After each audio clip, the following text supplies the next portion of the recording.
Big one tonight. I've been thinking about a new spy novel, like a Tom Clancy-style international espionage thriller in which the U.S. is in possession of a super-secret high-tech spy satellite.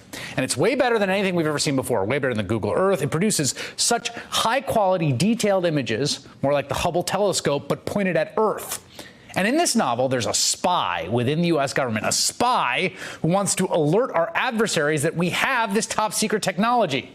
The ability to see almost anything happening on the ground in their countries in sharp detail.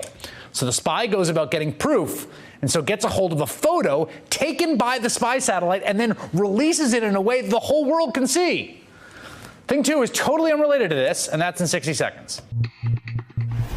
So the man we made our president sent more than 100 tweets over the long weekend, but there's one from the other day that really stands out, in which the president taunted, I guess, the Iranians, tweeting that, oh, the U.S. was not involved in the, quote, catastrophic accident at an Iranian rocket launch site, along with a high-resolution photo of the aftermath of that incident, a photo that was far more detailed than anything seen from commercial satellites.